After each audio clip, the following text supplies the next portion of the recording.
This is 5 Live. I'm Mark Saggers. Good evening to you. So Sports Report is 60 years old today. Tonight we want to celebrate Sports Report, which gives the day's results, reports the interviews at 5 o'clock every Saturday. We also want to reflect on the whole Saturday afternoon experience over those 60 years as well. The FA Cups, the Grand Nationals, the Rugby Internationals, all the memories as well. We can't do it without you, of course. Text us as always, 85058. And you can also send us an email via our 5 Live website. Now, you couldn't do that 60 years ago, could you? What's your favourite moment? Did James Alexander-Gordon announce the best football score ever of your life? When were you listening? When shouldn't you have been? I'd love to hear someone who really won the jackpot on the pools after James had given 8 draws on a Saturday afternoon. 85058 is the text number. As always, there's James, there's Des, and there's Mark Pougatch already with us. Des Lynam in the presenter's chair from 1970. Went on, of course, to present Grandstand, Match of the Day for the BBC TV. Went on to ITV and to Setanta Sports these days as well. You've done it all, Des. Yes, it's all in about 3 weeks, it seems to me. One quick early little story from you about Sports Report. Well, the first time I did Sports Report was with the legendary Angus Mccoy, and unlike your producer who sits out there and talks to you through the headphones, he used to sit next to you, rather like Mark is sitting next to me, and whisper things in your ear. In fact, he was the inventor of the earpiece, now used in television, which we used in radio in those days. So he could talk to you in your other ear. And he used to whisper things to you, and the listeners used to hear half of this stuff. He used to go out and you used to go, what? And he'd say it again, and then he'd write it down for you, and you'd get very angry if you didn't pick it up first time. So it was a bizarre experience, really. Well, of course, if you were to watch Through the Glass now, Mark Pougatch present on a Saturday afternoon from here, and of course he now does it out and about at the grounds. It's the old headphones, the brace. You walk around the place, Mark, you really give it animation. And of course, well, I think that way you we never stand still, do we, in this business, and nor we should, not in a multi-digital age where people can get results on phones and on internet and every single way. So I think by going out to the grounds, I think we can better reflect the way that people enjoy their sport on a Saturday afternoon. That's all the part of it. But I mean, I've just been through there while you did the first hour, and of course through there is where it really happens. And you and I don't see that, or Des did because he had Angus next to us. But they're the real brains behind the screen, aren't they? With everybody shouting and saying, "There's a goal here, there's a result there, there's an interview here." You and I are in blissful ignorance till someone says in your ear, "Try and do an interview here, will you?" James Alexander-Gordon, 30 years you've been reading these football results. 30 odd, yeah. Wow. Nearly 34. 30 odd years. Yeah. Very odd. That's why I'm still here. Never a mistake, always perfect, fantastic. Do my best. Okay, one constant throughout the 60 years of Sports Report has been the famous theme tune. Mark Clemmit is with a famous brass band who know the music well. Where are you, Clem?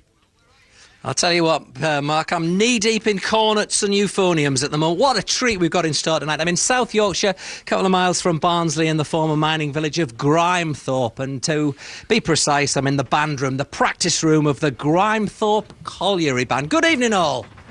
Good evening. Yeah, they are, you see. Of course, they gained international fame in 1996 film Brastoff, starring Pete Postlethwaite and Ewan McGregor and the lovely Tara Fitzgerald. There's a poster there to my left. Plot based here in Grimethorpe, struggles during John Major's pit cull of the early 1990s. The collieries shut in 1993. The village was subsequently named the poorest in Britain, though it has benefited from various regeneration projects since. And the band continue to do their bit. Who better than the reigning English national brass band champions to perform for us later on tonight? English composer Hubert Bath's March Out of the Blue. Everybody's been texting in about it, haven't they? Best known, of course, as the theme from Sports Report. We've had a couple of runs through, Sags. I have to say, it's a really intoxicating sound hearing a brass band at full throttle in such close proximity. It's an experience I'm going to share with Kate and Keith Fletcher. They've joined us here because Kate walked down the aisle, bless her, to the music last August. We're going to talk to them and the band a bit later. And then at around 10 to 10, the Grimethorpe Colliery Band are going to give us their rendition, a full-length version of Out of the Blue. Well, we're looking forward to that. As Clem says, we'll hear that theme in full later in the show. How long is the full-length version of that, then? Well, don't know. But we're going to find out. Never heard it, have we? No, exactly. No, we haven't. I tell you what, we can't let them sort of not go wait for a couple of hours. No, come on, Des, you do the honours. We want to hear a bit of it right now. Okay, it goes like this. It's 5 o'clock. Time for Sports Report.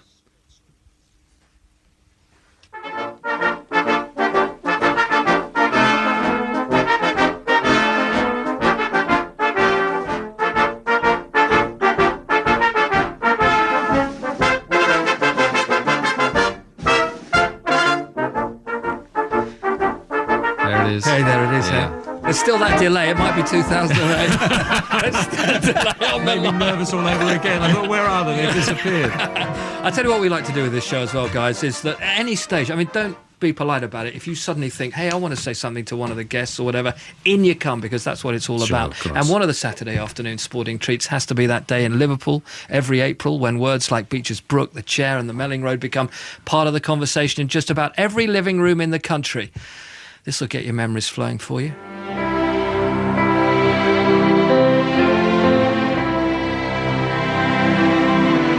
With 100 yards to go, Shields Cottage coming away. 50 yards to go, he's a length ahead, and this mare wins for the first time for about 50 years. It's Devon Lark, the next year with 100 yards to go.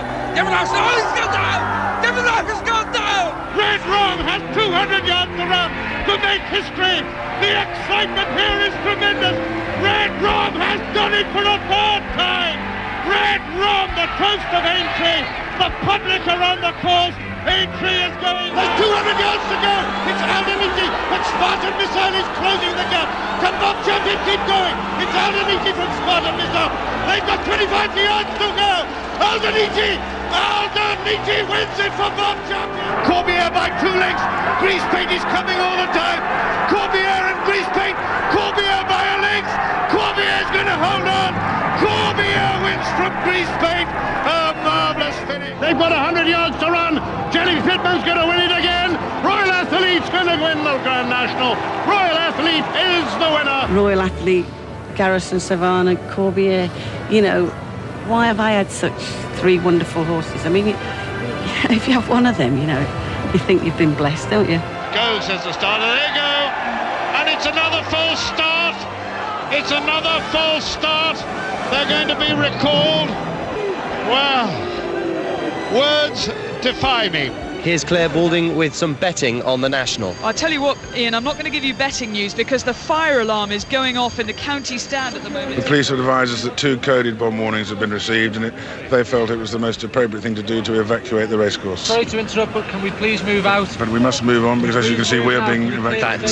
That is the voice of a police officer, and we are being moved on. Amberley House getting up! What a story! Amberley House takes the lead close home from Clan Royal and Lord Atterbury, and Amberley House has won the National for Ginger McCain and Graham Lee. Well, how about that, Ginger? Oh, tremendous. I thought he'd got a lot to do from way out. It's very, very special indeed. I never thought I was going to win another one, really.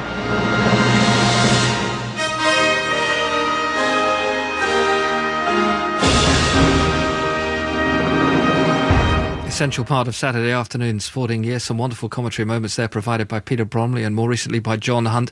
All the drama, the Ishaness National that wasn't, the RA bomb threat. Des, the music was so fantastic as well with all of Absolutely that. You know? fantastic, yeah. Brought back some memories for me. I mean, Aldeniti's win in 1981 was just fantastic. The film was made about it, of course, and Bob Champion's win.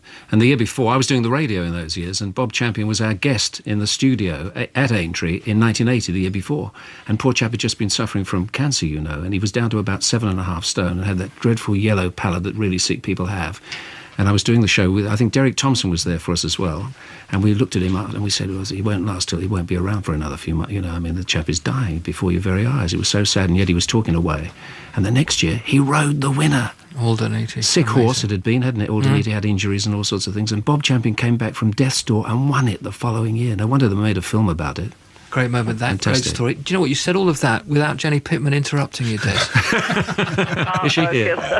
Is she here? Where is she? Hi, Jenny. Hello, Jenny. Do you know what? How could you do that to me? And I was going to say congratulations, Des, too, on receiving your OBE. Oh, aren't you kind? Thank you, Jenny. No, I'm not kind at all. Thank you, darling. Mind you, I think Rosie's got a bigger honour as well, hasn't she?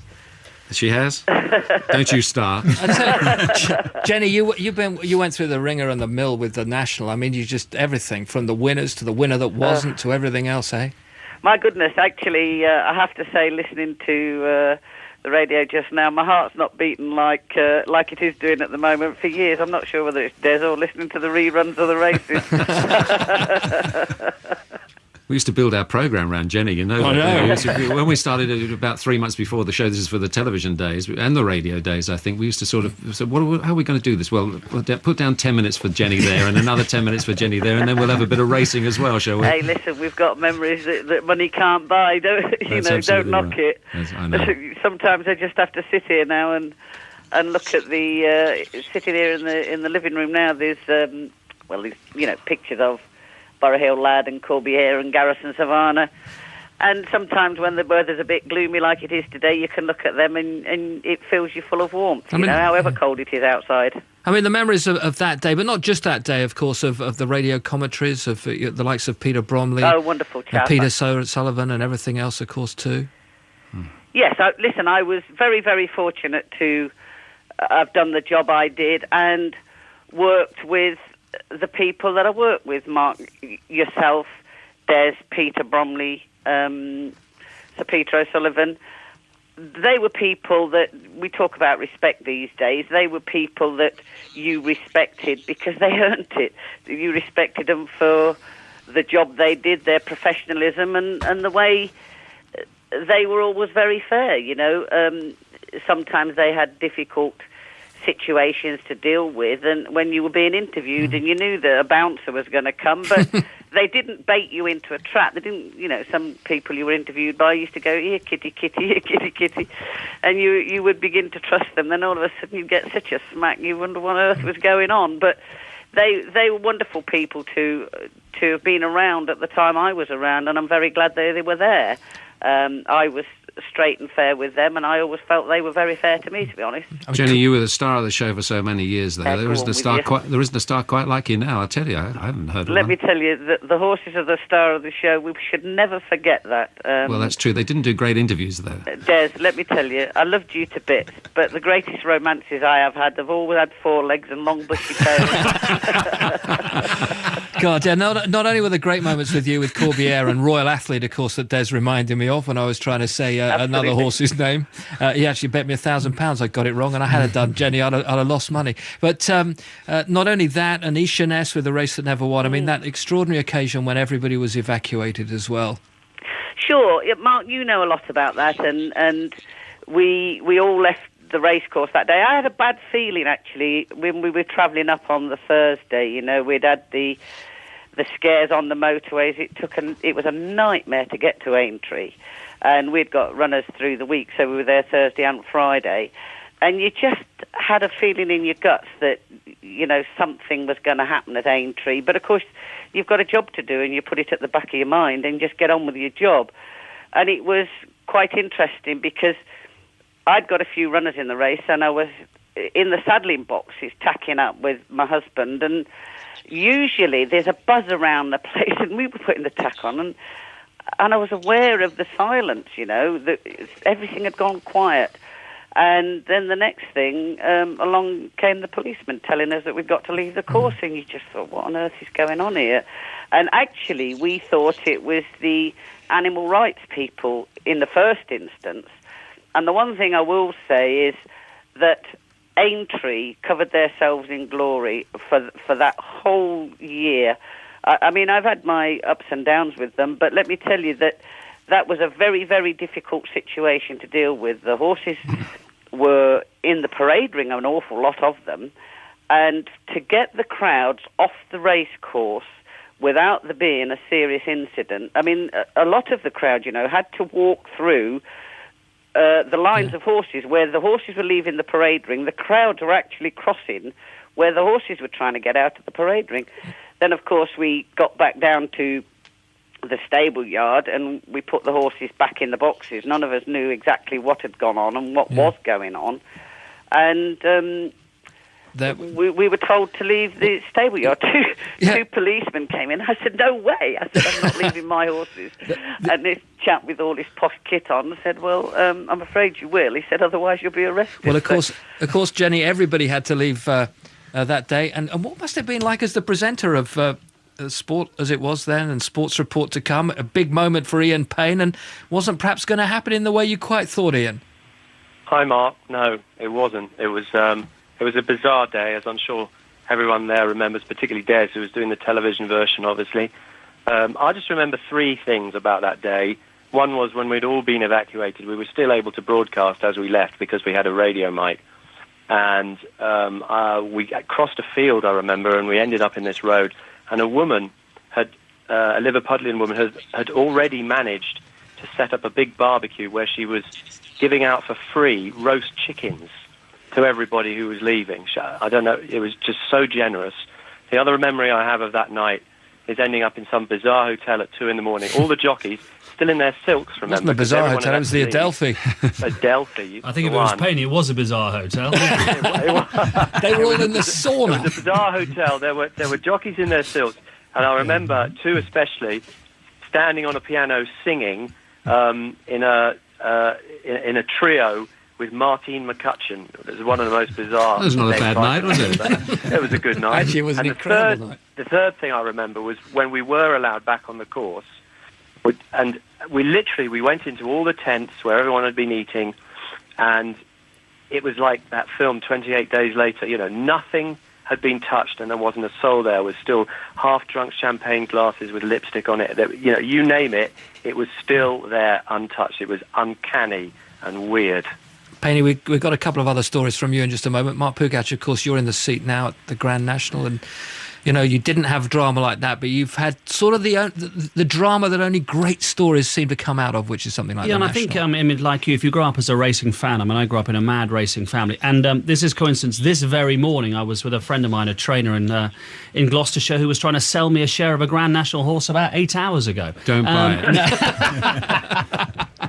Des, I know you've had a little go at that, haven't you? Disastrous results, yeah. Very expensive business. Anyway, Richard knows I'm not going to buy one for the moment. But the first one I did was the Red Marauder when only 4 finished. I mean, if you remember, the going was terrible. And they've obviously redesigned the whole weighing room now, the winners' enclosure. But I remember standing next to Cornelious Lysaght watching it, and with about 6 to go, I said to him, "No one's going to finish this race." And it really looked as if no one would finish. And then Red Marauder ploughs through the mud. And then the one we heard there with Ginger McCain. I mean, Ginger McCain said it was his son, effectively, who trained it.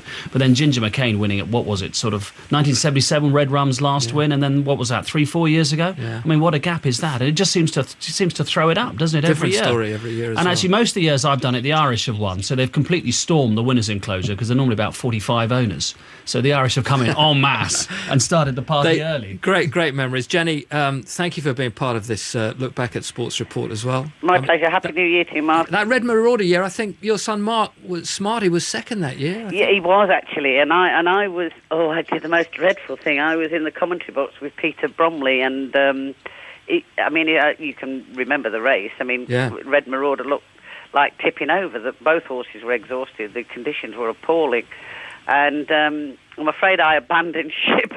Well, I was almost in a state of collapse, to be honest. But anyway, I left poor old Peter, and I regret it to this day. Actually, it wasn't very professional of me, and it's.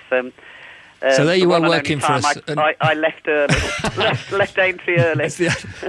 We don't need to silence you tonight, Jenny, but it's been great talking to you. Mark, it's good talking to you. You know the story, a lot more stories behind the Grand National scene as well. So, we've had great times, and thanks all of you for being there for me, and I've enjoyed it enormously. Brilliant, Lovely Jenny. to hear you, Jenny. Yeah, Happy New Year to you, darling. God bless. Okay, that's Jenny Pitman, and it was never a Grand National without Jenny, of course, and she's doing so well with her novels these days and everything. I know, she's a very talented lady. Fantastic. Yeah. Payne. Yeah. Of course, you play a trade these days on the TV, on Sky Sports News, like Des does these days as well. But It's funny you mentioned that, because I always remember you working for them when I was working for the BBC, and you were always, because you were like a one-man show, and you were always swearing at this satellite dish, saying, you were saying, "You think you've got problems? I can't even get the bloody thing to work." Painey, most of the time he was swearing at us as well. Yeah, over my shoulder, having got to the front of the queue. But those are other days. Those are great. Causing trouble at Wimbledon. Yeah. I tell you what, all of us. Oh God, loads of that's for another day. I tell you what, Payne. And all of us sitting here will know just that moment as Des, even when he introduced the theme just then, and it didn't quite happen the next second, or something else slightly wrong, there's that sort of shudder goes through the body. Absolutely, yes. I thought I'd grown out of it, but I haven't. No, it's still sitting on you. And Payne, of course, the other thing is, when it does go to plan as far as you're concerned, but there's a case of mistaken identity. Does the name Tommy Boyd ring a bell? Oh, what a joke that was. What a joke. I was good. Are you going to play it, or shall I describe it? You tell us the story first, and then we'll play I think, Don't tell the whole story, but... If memory serves me right, we were at Wembley for England against Switzerland, I think it was, the opening game of Euro 96. Very exciting. Broadcasters from all over the world. Everyone's watching. Everyone listening all over the world. And we set up this interview because I think Scotland were playing Holland, who were also in the same group, a couple of days later. We set up this interview with the Celtic captain, Tom Boyd, who was obviously going to be playing. So we ring up Tom Boyd, and I say, "Hello, Tom, how are you doing?" And looking forward to the game on Tuesday. And this very, very English voice. Well, don't say too much more, because let's hear it first, Payne. Let's have a word with another international footballer, and Celtic's Tom Boyd is on the phone. Good afternoon, Tom. You have to spell it out, mate. I've got computer games with the kids in the back room, and I've got Radio 5 on in the bedroom, and I've got some lads round. We've got the telly on for the game. Can you hear me? Can you hear me now, Tom? Better, yes, better. Oh, excellent. Right, now, Tom, what do you feel about the game on Wednesday that Scotland have to prepare for? You've had a day off today. It must be a strange experience. I'm not too focused on the game on Wednesday, to be honest with you, Ian, but since you ask, good luck to Scotland. All right, thanks very much. I think this has all been a bit confusing, I have to admit. We'll try and sort out what's going on in a minute. 10 minutes to 2, we're speaking to... Wrong guy. Who was it? It was Tommy Boyd, the ITV children's TV presenter.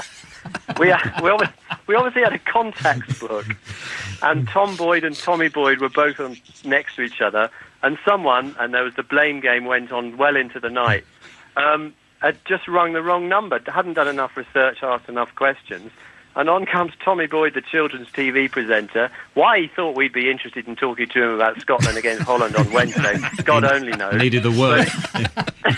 He needed the work. And it was just hilarious. Oh, it's funny. Payne, you can hear in your voice straight away, can't you? This is not right. Well, if you've ever heard Tom Boyd speak, I mean, you know that's not him. And you think, what do you mean you're not interested in Wednesday's game? What are you on about? You've got a few lads round with a few beers. To be honest, Ian, I thought you twigged it a bit late. Hey, Payne, thanks for joining us. I know you're busy right now. Good stuff. Have a good night. Well, working on Sports Report means you're usually working every Saturday. Of course, you have to pick your days off carefully and hope your friends and family don't pick an inconvenient day for the likes of a wedding, as Cornelious Lysaght found out in September 1996 when he missed out on one of racing's great achievements. They're into the last furlong. I don't think you'll hear a word I'm saying, because you'll realise that Fujiyama, Crest and Frankie Dettori have the lead, but Northern Fleet are going after him, and Northern Fleet and Pat Henry are challenging. It's neck and neck, stride for stride. Fujiyama, Crest is going to win it. Frankie Dettori 7, and in second place Northern Fleet, and then came Miller's Wacky and Ivers Flutter. That is history made. The crowd are running towards the unsaddling enclosure to greet today's hero. He's been a hero many times. 7 wins in 7 races. Fujiyama Crest makes all the running to give Frankie an absolutely fantastic day. And the crowd at Ascot, something they will never, ever forget. That's the great late Frida Bromley. Cornelious Lysaght, now a racing correspondent, of course. It must have been some special wedding for you to have to miss that. Yeah, talk about not being at the races. Absolutely. It was most amazing day. The person concerned never fails to get a congratulatory telephone call on his wedding anniversary as I go to Ascot for that Saturday at the end of September. But no, he came right. It was Jonathan Ledyard, actually, our football correspondent. It was his wedding. Inconsiderate of him to get married on that particular day. Getting married on a Saturday as well. Well, absolutely. And he came around. He was walking around the reception and finding football fans and rugby fans and racing fans to sort of give them updates from Sport on 5, or as it then was, from 5 Live Sport and from Sports Report. And he said, Frankie's won the first 2, he's won the first 3. And so, I suppose when he came towards me again, I suppose he's won 4 now. Well, he has, funnily enough. He said, Decorated Hero has just gone in. And then it just seemed more and more bizarre. And it was exactly as a lot of other people around the country were doing. Instead of listening to the speeches, I was in a corner listening to Sports Report to find out whether Fujiyama Crest was actually going to make it the Magnificent 7, which of course he did. And Sports Report over the years are important for racegoers too. It is. You've been talking about Grand National Day. It's always been the most exciting day for me, because there was so much to do and so little time to do it. We used to do a thing at about 20 to 6 called What Happened to Your Horse? and in days gone by we used to record it, which was just the most stupid thing to do, really. And I remember a producer who's now quite a senior editor in BBC Television called James Porter. He and I used to record it every year, and when things went wrong, I've never been renowned for keeping calm or keeping my language sensible, and we used to just pray that we'd actually edited out all the dodgy bits that Ginger McCain hadn't said, that I'd said, and it used to be a whole packet of cigarettes for James as it was being broadcast. But that was always one of the exciting things. Did you hear the clip actually of Ginger that they played in the little compilation a few minutes ago? That was edited because I remember there was quite a big swear word in that on that particular year. But then, you know, the Derby, Royal Ascot, well, not Royal Ascot, but Ascot, the days like Frankie Dettori, those sort of days, one really you really felt that you were following the great tradition of all the people from the past to really let people know what was going on. Great memories, Cornelious. Thank you for joining us tonight on this birthday celebration. Loads of texts coming in, of course, 85058. It's great to read these. That Sports Report, 1950s, telling my mum to shut up at 5 o'clock. Saturday was always talking she was always talking when results came up on the radio, says Alan. James Alexander Gordon, reading out Birmingham City 1, Kidderminster Harriers 2 in the 1994 FA Cup third round. Life doesn't get better than that. Can you do that one just for us now? Birmingham City 1, Kidderminster Harriers 2. Birmingham City 1, Kidderminster Harriers 2. Nobody reads the football results like James Alexander Gordon. Sheer poetry, says Lucy. Here's to another 30 years and a happy new year. Ed says, I was at boarding school in the early 80s and we used to sneak into a room and listen to Sports Report on that dodgy old radio. And Darren says, one of my favourite Peter Jones commentaries was Portsmouth against Oxford on the 22nd of December 84. Pompey was second in the old second division. Oxford were top. Pompey 1 down, time up. Ref adds on 2 minutes for a hold-up when a man dressed as Santa ran onto the pitch. Alan Biley scored twice for Pompey. It was, I believe, the commentary game that day, as it was the game of the day and the days when everything kicked off at the same time. He was a genius commentator too, greatly missed. Darren, thanks for that. Can I just say, there are lots of they tend to be women, lots of, you go out for supper in the evening and lots of women tend to say to me, what is the name of the chap who reads the football results and what is the intonation? And they want you to tell them which way round you do it. How do you know who's won? And they say, how can you tell after the first result? And then you have to explain it all to them. It's your own particular style, Jag, isn't it? I hope so. Yeah. Like teaching them about the offside law, that is. That's it's marginally easier then. Hold on. That's Des Lynam, that's Mark Pougatch. Plenty more from them still to come. And this is James Alexander Gordon.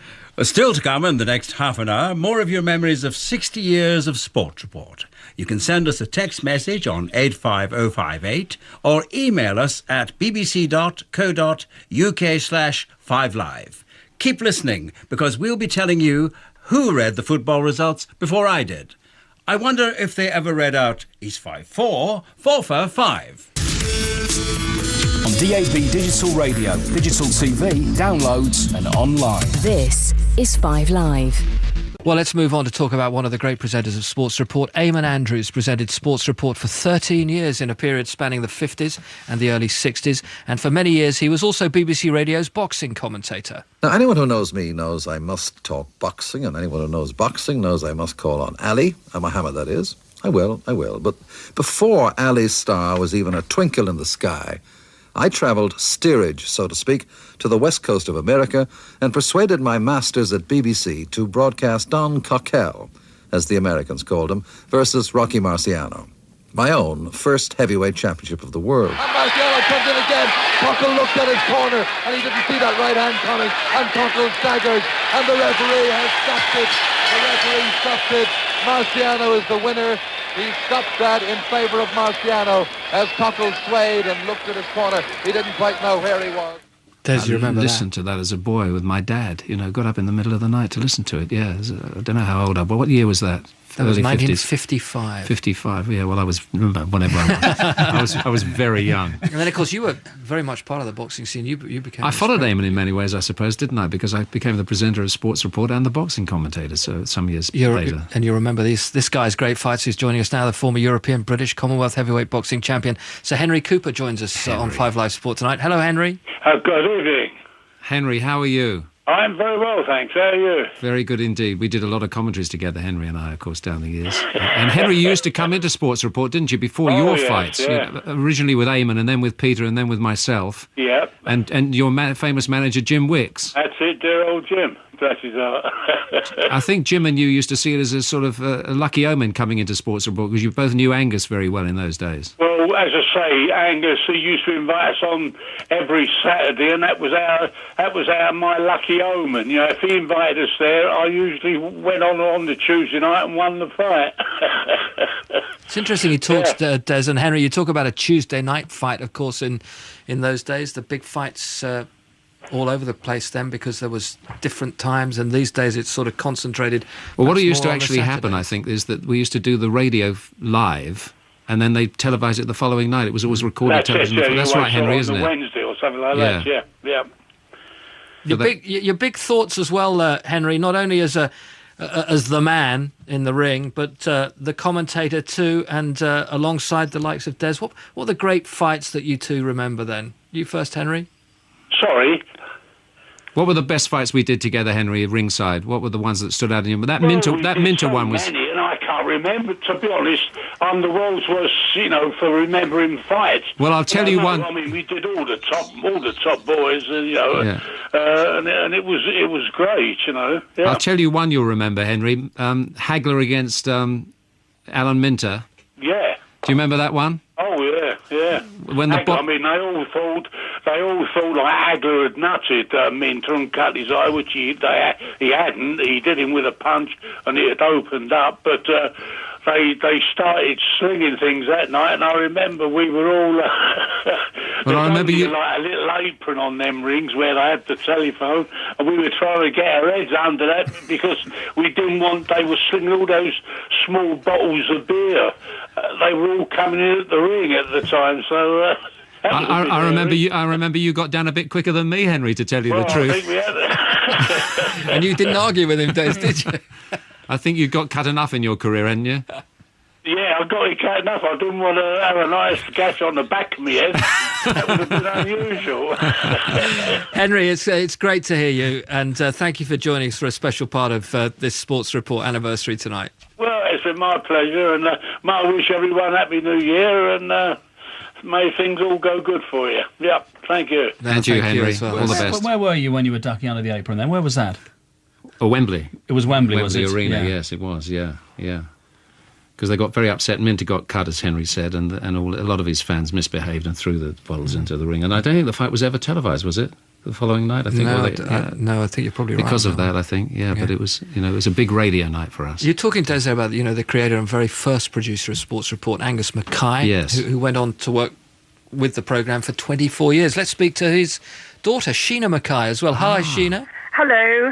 He chose the music, I believe, that famous theme tune. He did, and right at the very last moment, and because it was free, he didn't have to pay copyright on it. It's the good old BBC for you, isn't it? He was a Scot, wasn't he? He was extremely Scottish because he'd come from the Scotsman newspaper where he was the sports editor.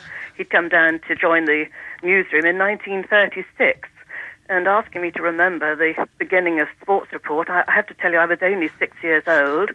My father had gone away during the Second World War to the Falkland Islands with the West Yorkshire Regiment.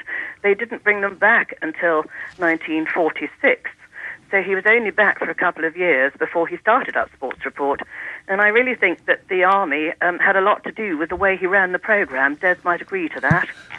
You're absolutely right, Sheena. He frightened the life out of us, as you know. I would admit he wasn't a frightening figure at home, though. He was a gentle soul, wasn't he? Well, I can't say that he was altogether an easy man to live with. The only good thing was that, of course, he was totally devoted to the programme. Absolutely. So he wasn't at home all that often. And we used to say, like Princess Diana might have, there were 4 of us in the family, mother, father, daughter, and the sports room. Yeah, absolutely. He used to terrify us, actually, in those and years. And, he was so keen on timings, he wore a wristwatch, until the day he died. He was forever timing things. He wrote his scripts anywhere he was. He'd bring back napkins, cigarette packets. Anywhere he was, he would scribble down words. He was a wordsmith. He loved words. and he wanted the programme to be the very best it could, so he placed great importance on the engineering department.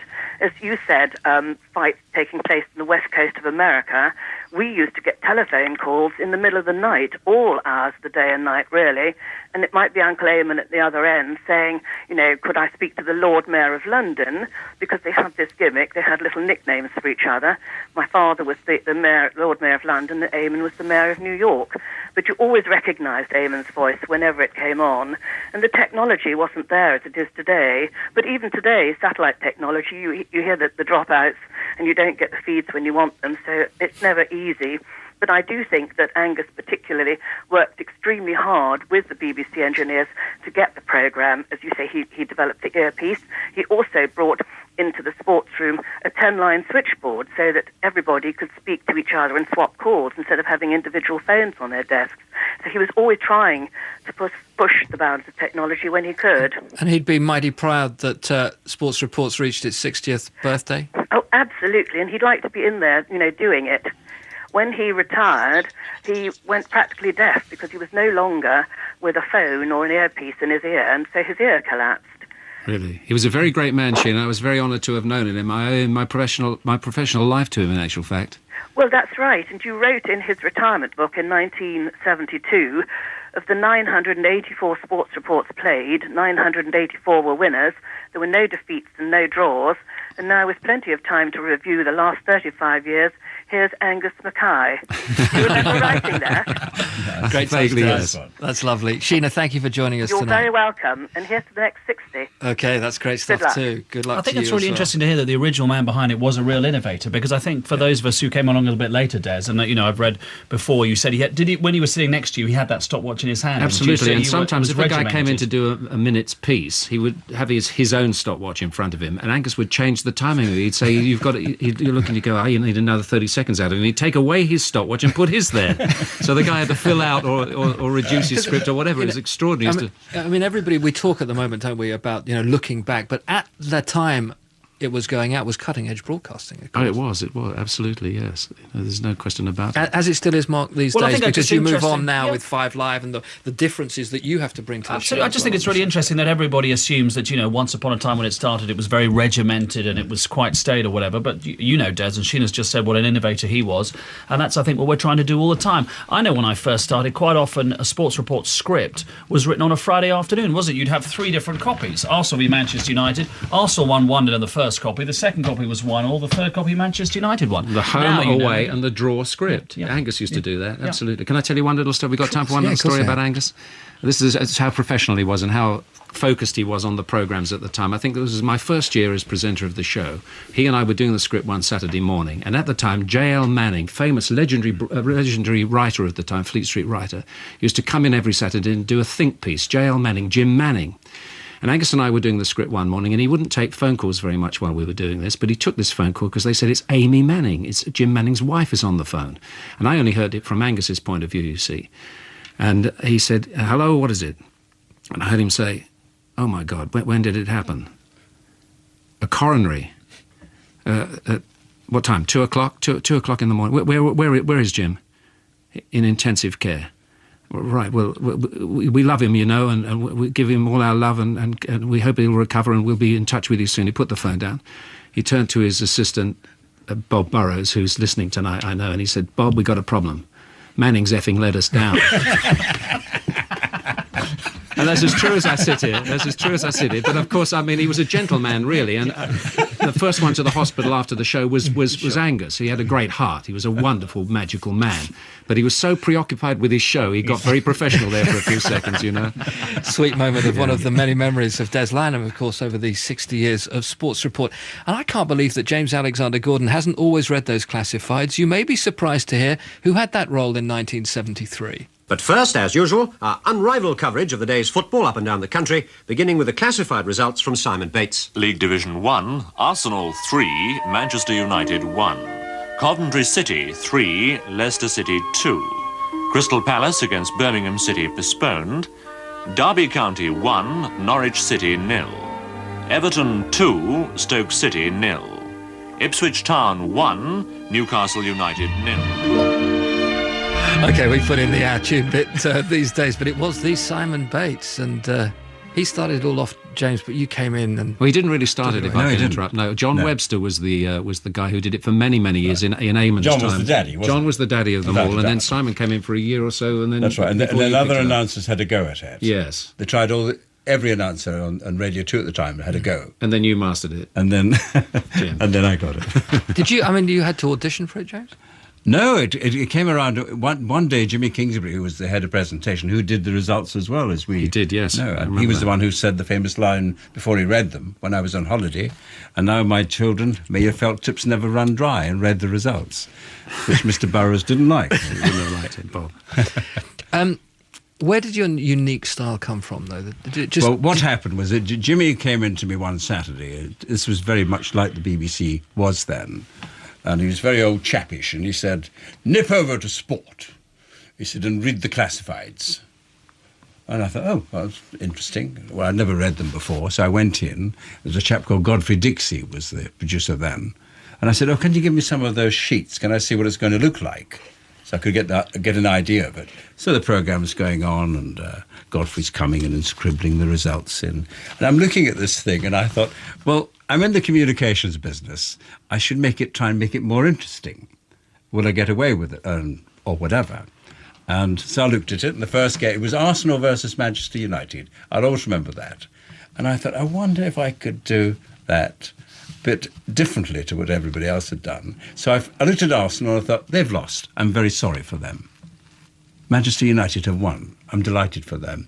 And being musical, I thought I'll try and get a rhythm with this. Totally illogical, really. And I said, Arsenal, no. Manchester United, 2. And so on and so forth. And that was just as simple as that, really. It's not simple, though.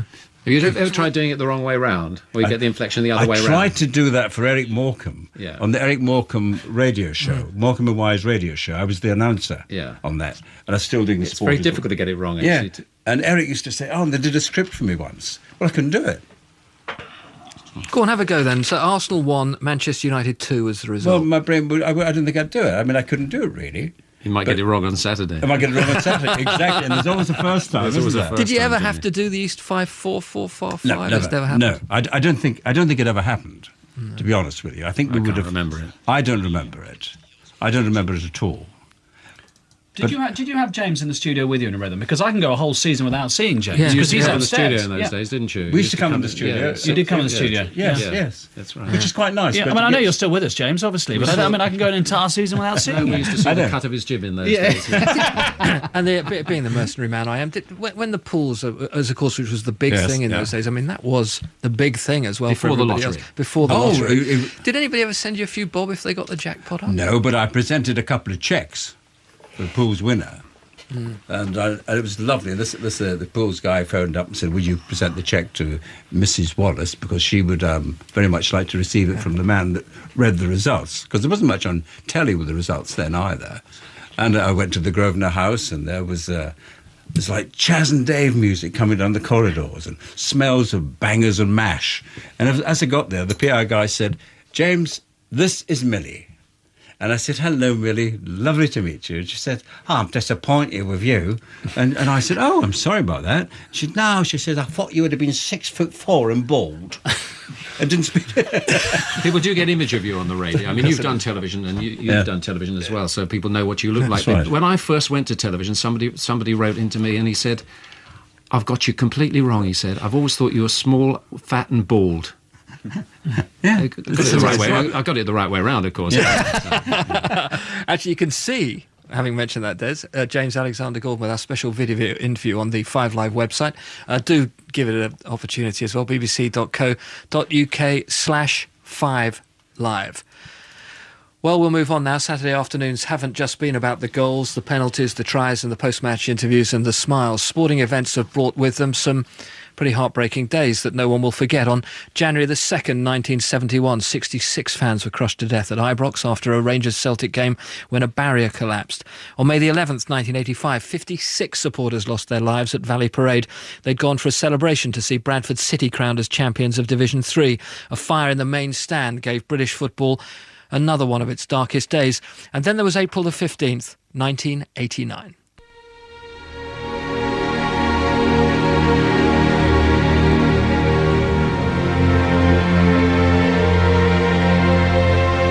Good evening. You're listening to Sports Report on National Radio 2.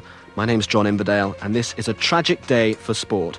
The teams have just left the field here, taken away by referee Ray Lewis. Away to the left at the moment, there must be some 100 or 200 people on the pitch. They're 20 yards onto the pitch. I see people lying down. I see people there shaking their heads. St John's ambulance people are there. There's a massive crush outside the turnstile B, where I had a ticket for.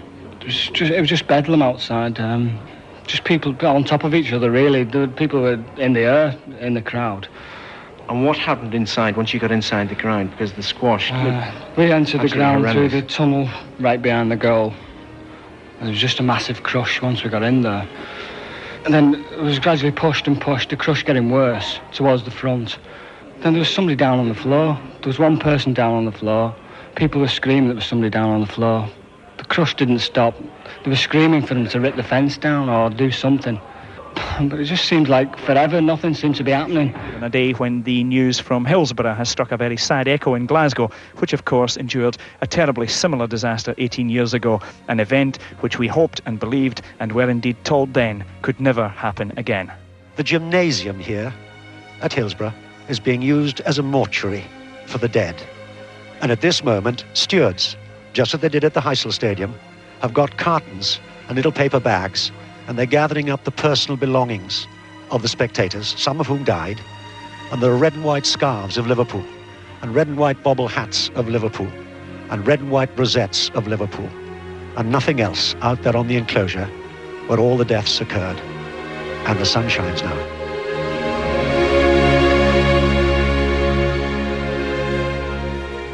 Six fans lost their lives that day, and as we celebrate 60 years of Saturday afternoon sports coverage, we shouldn't forget those days when football fans lost their lives inside our football grounds. Des Lynam, Mark Pougatch.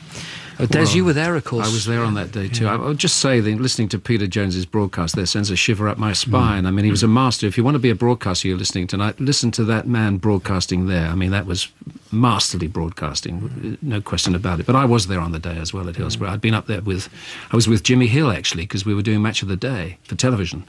And we recorded an opening link. I'd forgotten quite how it was working that time, but we recorded an opening link, and we sat down, he and I, in the stand to enjoy it. And I said to him, do you know what, Jim? This isn't a bad life, is it? We've done our bit of work, and we're getting paid for this. You know, Forest against Liverpool, you can't beat this. And then, of course, it all folded out before us. And unbelievable, really. You know, actually, Jimmy Hill was the first one to actually do something there, because he went off to the public address and he said, you've got to tell the crowd something, because it was going off for about half an hour before the public knew anything at all. And eventually the public address said something about, what was going on, but it was he motivated them to do that. Mark, those moments, thankfully, so few and far between. But every time you sit down in the chair to do any of these programmes, of course, these days, very much in the mix, as it was then with news and sport, you have to always just have in the back of your mind that something might just change the atmosphere. I think you've got to concentrate. I remember somebody sitting in for me once, Adrian Charles sat in for me once, and he said, can you give me tips about Sports Report? I said, yes, you'll lose your place. At 20 to 6, you'll lose your place, because, it's full on, you know what it's like, Des. You'll start thinking about, what am I going to do at 6:15? What sort of drink am I going to have? And then you'll lose your place. And it's the same sort of thing with this, that, sport is a glorious irrelevance, isn't it? And we just have to be very careful about our language. And quite often when things happen in the news at the moment, you just have to remember a bloke missing an open goal it's not a disaster, it's not a catastrophe, it's not a matter of life and death. The word and disaster was put into perspective after that. Absolutely. And we still hear it, and so, it still slips out, and occasionally, and it should jar us all to say, no, it's not. They're not disastrous. It's a footballing setback, and it's no more than that. Exactly. And it doesn't matter in the great scheme. Well, one of the most forgotten and overshadowed FA Cup matches on that day, of course, was the other semi-final that took place. It was Everton. They beat Norwich by 1-0, a goal from Pat Nevin, who understandably couldn't even think about having reached the final, in his post-match interview. Well, obviously I've not thought about it. It was just, the game's just finished, and as such, the news from Hillsborough has just deadened everything, It doesn't matter right now, Yeah, I was just going to say, I mean, obviously there's immense, almost disconsolation, really, that the news has just got through from Hillsborough to the Everton team, hasn't it? Yeah, we're all just standing in there. We just started to celebrate, and the news came through, and just like horrible silence, everybody just looking blankly at each other. It's a terrible feeling. We've got a lot of feeling for between the two clubs, and to happen in a day like this, to happen any time is dreadful. I mean, I can remember the day it happened to Celtic Rangers, the Ibrox disaster, and you felt as if it was worth carrying on there. It's really sad. condolences to all the families, and that comes from everyone at Everton. Pat, thank you very much. My pleasure. Well, that was Pat Nevin talking to Mike Ingham in those days. Pat, of course, was the footballer, now very much part of the broadcasting here on 5 Live Sport. Evening to you, Pat. Good evening, Mark. That must have been so difficult to do, that actual interview for you and for Mike Ingham, I guess, together at that time with what was happening at Hillsborough. It was very strange in a number of... I was looking at Mike, and I didn't want to do the interview, and Mike didn't want to do it either, quite clearly, but, almost out of politeness, we kind of started to do it, and then just weren't interested in talking about the football. It was incredible to explain to people the high that we had been on moments earlier. A beautiful sunny day. We'd played incredibly well. I just scored the most important goal of my life, and the adrenaline was coursing through your veins. Everything was fantastic. Floated off the pitch. Just such a high, and to go down so quickly was actually very, very confusing. And I'm sure some of the guys back there, I'm sure you'll understand this and accept it, that you build yourself up to a certain way, and it doesn't actually happen immediately. It hits you, and then the full force of it then hits you a little bit later. And it was a little bit like that that day. It was an awful, dreadful day for everyone. We learned a lot afterwards. We're talking about Sports Report tonight. To be honest, I think in many ways it came into its own that night, because it became a news report, really, didn't it? It wasn't sport anymore. And as you said, some of the reporting was fantastic there, because remember, some of those Evertonians that were coming out of the stadium, they were celebrating, they were getting their little trannies up to their ears, and then they were hearing that their friends, some of their family members could be dead, and it had to be done the right way. And just hearing, obviously, the last piece before that there, quite obviously the BBC got it right. Well, Des started this celebration, really, of 6 years of Sports Report by saying, it's the people that work on the other side of the glass, the producers, that really matter, that make it all happen for us broadcasters. And Pat Murphy, of course, you'll hear him regularly these days here on 5 Live, was the producer at Hillsborough that day. Good evening to you, Pat. Yes, hello, Mark. That was a difficult working day. Peter Jones, I keep thinking about Peter Jones. A year later, he was dead. One of the most elegant of broadcasters and men. I joined the department in 81. Bled him dry. He for knowledge. He was so informative, so generous with his time. What a time for it to be his finest hour, and a year later he was dead after that massive stroke on doing the boat race. I remember saying to Jimmy Armfield at 2:45, "Jim, it's quiet. Look to the left. We're the Liverpool supporters." Alan Green and I got down just in time to our interview position in the laundry room, right by the dressing rooms, and sadly right beside the gymnasium. And we counted as many black bags as we possibly could and fed the information up to Peter Jones and Jimmy Armfield. And Peter Jones's masterly stewardship of that nightmare 3 hours will stick in the memory of all of us who are privileged enough to work for Sports Report. Yeah, Pat, that was one of the difficult moments for everybody, and I just want to sort of move on, if I may, from that and talk to you about some of your other moments as well, because that was something that you had to get your head round then, but there were many other times when the job took you in other ways, and big highs as well as terrible lows. And always wanted to work on the programme, Mark, since I was 5 years of age. I'm so glad you mentioned Eamonn Andrews. Fantastic, long before the big red book on This Is Your Life. Fantastic presenter. And as a 5-year-old, 6-year-old, we'd rush to the football match and then rush back to be somewhere near on the bus or in the car to hear that famous signature tune. And we were all football fans. Those of us became reporters on the show. And Pat Nevin, footballers themselves, were they more in tune then with the programme than perhaps some of them are today?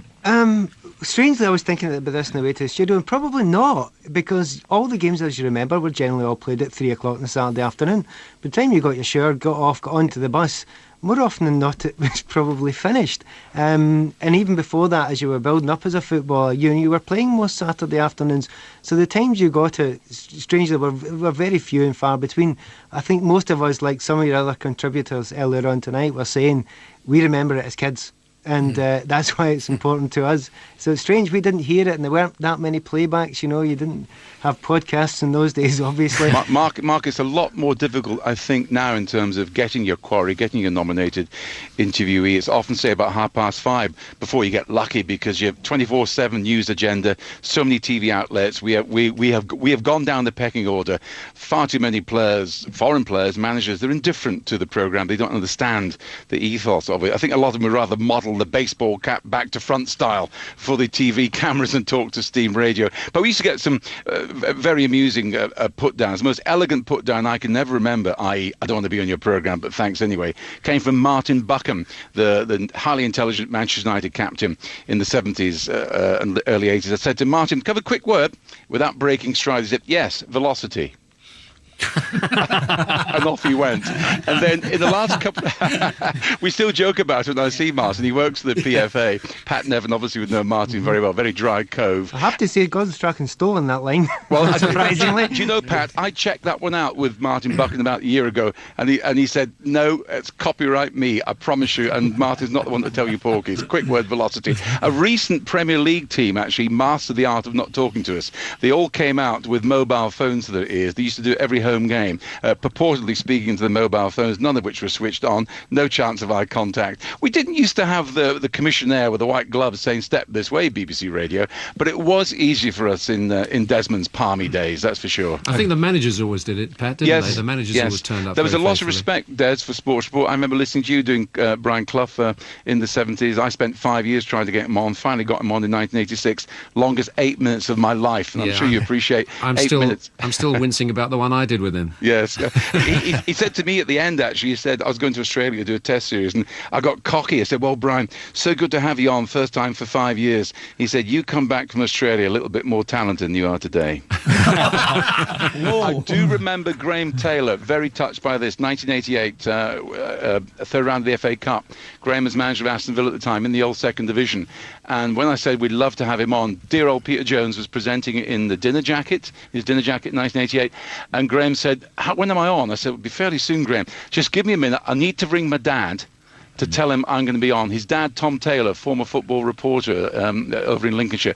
Graham was so proud to be asked to be on the 40th anniversary programme that he wanted to tell his dad first of all before he heard him. I thought that was classy, and I think it showed that the respect that existed then in the football fraternity. Pat, I don't want this to turn into sort of scratching each other's back, but obviously I take your point about how hard it is. I think Sports Report still does remarkably well considering how hard it is. Mark, of course you're right. Once we've got through this, the Praetorian Guard of some of the press officers who can be fans with dictaphones. Once we get through them, yes. I think the foreign players and managers with respect don't quite understand it. But there's some honourable mentions to the likes of Neil Warnock, Dave Bassett. Remember when he came on when Sheffield United got relegated in the last minute at Stamford Bridge? Niall Quinn, when Manchester City went down, he was on within 15 minutes. Fantastic. I think effort. Colin Todd came on once, and he when Bolton went down. Yes, as he well. did. And Gareth Southgate, Gary Mabbott, they always talked if they lost 4-0 at home. There are still some players, particularly managers. Martin O'Neill has got great respect for Sports Report, as did Ron Atkinson. He was always very good value. Pat, thank you very much indeed for your memories. And Pat Nevin, thank you very much indeed too.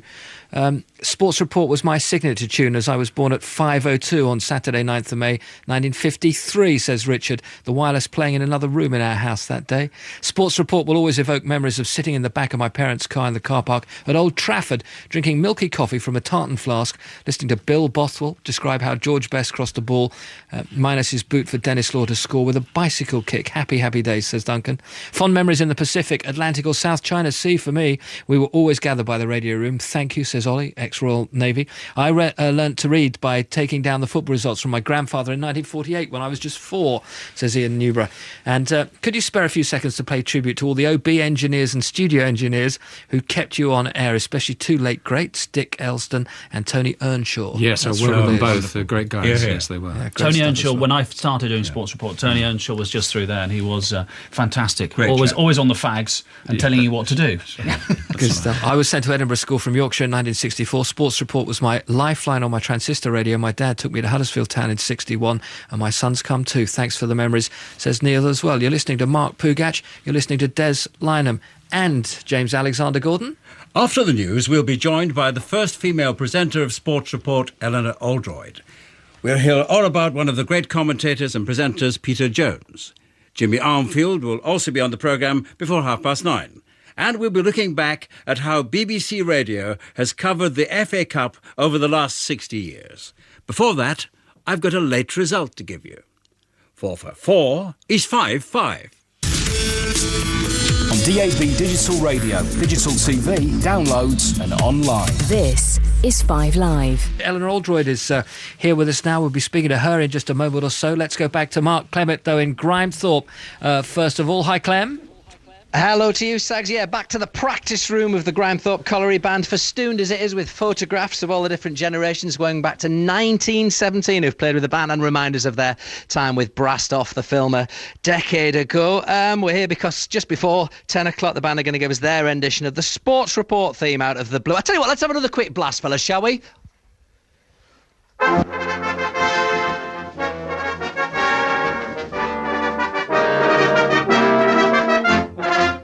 That'll do. Keep them keen and waiting. This music's very special significance to Keith and Kate Fletcher, who are here with us. Why, Kate? Well, we're both quite sporty people, and we were listening one Saturday afternoon. I thought, wouldn't this be fantastic at the wedding? We didn't know where it'd fit in, but then I thought, well, what better entrance could you have than that? I mean, what kind of reaction did you get? I'm imagining all the elderly aunts and things with this march. I mean, it's a march. Yeah. Let's be clear about that. You're tripping over your trail. I had to try very hard to get the bridesmaids not to march, just to walk. It was quite fun getting them to do that. Yeah. What kind of reaction did you get? Well, for me, just utter pride. I'm there at my wedding day, and my wife is walking down the aisle to Sports Report. Yeah, but you couldn't think of something a bit more traditional? You know, there are some more traditional sorts of music you could walk down to. There are, but this one just fits our relationship perfectly. It sums what me and Kate are both about. Yeah, well, I think this might be a little more appropriate, I have to say. Everybody started clapping spontaneously, though, so we knew we'd done the right thing, then everyone started clapping. And it makes you kind of inextricably linked to 5 Live from now on, doesn't it? Every Saturday at 5 p.m, I am thinking about my wife, and that surely was what her method was behind her madness. Yeah, that's pretty good. As long as you don't split up, of course. Hopefully not. Yeah, because that would mean we'd lose you as listeners, potentially. It would be a very bad memory to bring around. That's right. You are a mixed marriage, of course. Would you like to explain why? Well, I'm a Manchester United supporter, and Keith is, well, I'll let you say that word. I'm a Liverpool supporter and proud of it. How does that work, then? Twice a year, we have a very, very frosty relationship. Yes. And, I mean, you know, you're obviously getting the upper hand this season. That's true, yeah. We always You've got him where you want him. Yeah, we always sit on opposite settees when we've got the game on and watch from there. But Keith's been very quiet recently. So it didn't come into it at all when you were thinking about proposing and stuff? Well, earlier on this year, when we had a Manchester United and Liverpool in the Champions League semi-finals, we realised that we might be looking at a disastrous final, but luckily we went on our own to the final. You staying with us? You staying with us for the next half an hour, 3/4 of an hour before the boys limber up? We'd love to. This music's brilliant. You're not going to get. I've bought you a bottle of champagne, the pair of you, but you're not going to start blubbing and all that kind of stuff. No, I won't be crying. No. Or snogging in the back row or any of that kind of stuff. Well, you never know. I was thinking of offering my services, you know, Sags, to join in on the triangle here, but I don't want to spoil it for everybody else. No, it's a great story, though. Who better to tell the real story of Sports Report as well than the show's greatest storyteller of them all, Stuart Hall. Sports Report, not so much a programme, but a bedrock of broadcasting. Cherished, loved, respected, appreciated, ageless. A must-listen for the cognoscenti, the football anorak, and those who relish a gobbet or two of the English language. I've always described my contribution to Sports Report as my non-paying hobby. As a devotee of the beautiful game, I played on the greensward with magical names: Matthews, Mortensen, Lofthouse, Finney, Charlton, Best. As a reject from Crystal Palace, I blossomed under Joe Mercer's wing. Shankly and Paisley were close pals. The boot room at the Colosseum, that oracle of Delphi, was one of my favourite haunts. Ronnie Moran would prepare me a special Bombay gin and tonic with ice and a slice of lime as I listened to the greats reliving a match. Sports Report, from its beginnings, reflected the spirit of the game. Angus Mackay was the editor, an acerbic chap, vituperative in criticism, a tongue like a shark's back, muted in praise. His dictum was, give me the score, the scorers, the size of the crowd, and if you've time, your own interpretation. In those days, broadcasters didn't shovel their reports in quick sticks and hare off to hear platitudes from semi-literates below stairs. Millions dwelt on words, torrents of them from wordsmiths. Bill Bothwell, Alan Clark, Geoffrey Green, Peter Jones, John Ardett, Brian Moore, Brian Butler. Different styles, different delivery. Quintessentially their own personalities. No broadcasting sausage factory in them frontier days. Blokes came out of banking, the army, the civil service, academics, even the church. They had a love of broadcasting. It was their métier. The fee? 12 shillings and sixpence. Jonathan Wass, thankfully, wasn't even born. When I invoked Shelley, Shakespeare, Browning, Keats and Wordsworth, Mackay would bellow, "If I want poetry, I'll buy the book." One day, I included in my report some traditional journalese. Banks, 32, the green-clad custodian, made a daring save at the foot of the post from Styles, 33, balding wing half of Manchester United. Mackay bellowed, "Return to your bloody poetry!" I was encouraged to play up to the audience, as I still do, 50 years on. At Liverpool recently, a band of young locals descended upon me. Great words, peripatetic and peripheral. Love the end piece. Exit, pursued by a bear, come from Shakespeare, Winter's Tale. You see, Sports Report today still has the smack of the original. Fine broadcasters, idiosyncratic iconoclasts for whom the truth is its lifeblood and love of the game its vitals. Raise a glass, fellow spirits. The toast is Sports Report. Stuart Hall, that was a short one from him. Yeah. What did you say?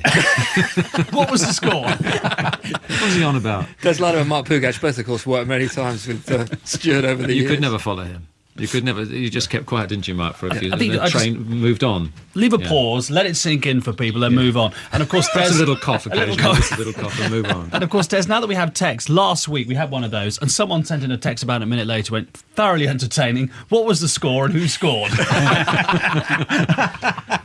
So you almost feel like 5 minutes later you need to say great Everton voice, 1-2-1. Great voice. Great voice. Great words. I mean, the wordsmiths as well over the years. Yeah, well, Jonesy we mentioned, it was one of them. Brian Butler we mentioned, yeah, it was a great. And away from football, so people like Christopher Martin Jenkins, of course. Oh, Jenko, yes. Well, Chris Martin Jenkins actually introduced Sports Report a little bit from time to time. But there was also a programme in those days, in the 70s, there was another programme which followed Sports Report called Sports Session. Went on at 6. Sports Report came off at 6, of course. At 6:30, Sports Session went on the air on Radio 4. And it was a regional programme covering the South East and London. Introduced by Chris Martin Jenkins and myself, but Chris from time to time. And one evening, we used to go, having done Sports Report, we'd be up in the office to listen to it before we all adjourned to the pub, waiting for Jenko, you see. So the programme went on at 6:30 as usual. Around about 7 minutes to 7, we heard, well, that's all from Sports Session for this week. Join us again next week. And we looked at the clock, what's going on? And we heard, not a whispering, Godfrey Dixie was the producer. Another 2 minutes went by. We were in hysterics. We've got our feet in the air by now, you know. Jenko said, "Welcome back." And now rugby. Hey, he won't thank me for that if he's listening. Finished the circuit early. I played golf with him last year and reminded him of it. You know. Hey, Tony Adamson, you never had moments like that, did you? Many.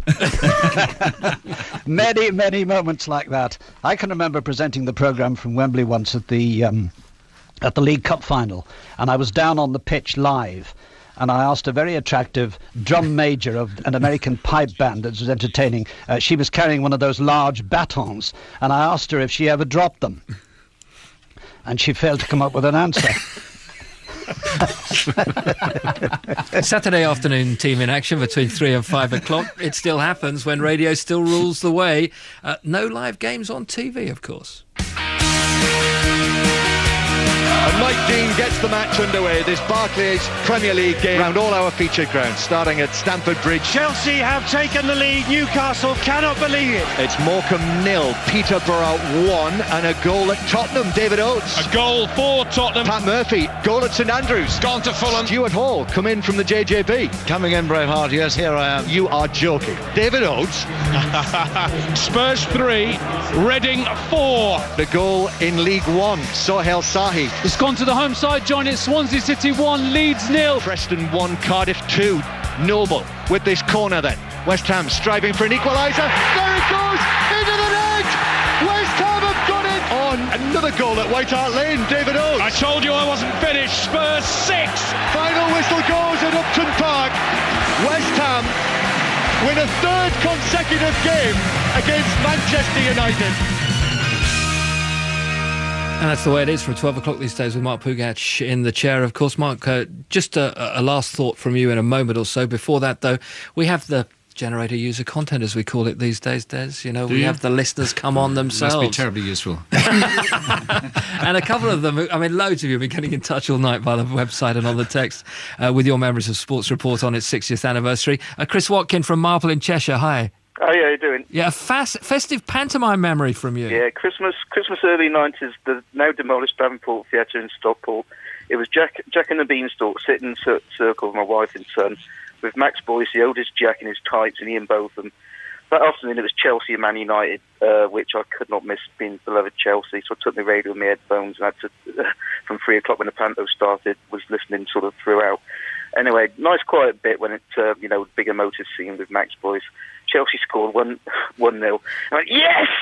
It went up, and there was Botham and Max Boyce absolutely, totally bemused as to what was going on, and their wife looking at me in total embarrassment. Good stuff. Graham Smith from Leighton Buzzers on the line as well. What's your memory of Sports Report, Graham? Listening to it in the mid-70s at university in Hull, where the great Peter Lorenzo would be commentating on a London game and would inevitably get the ground wrong.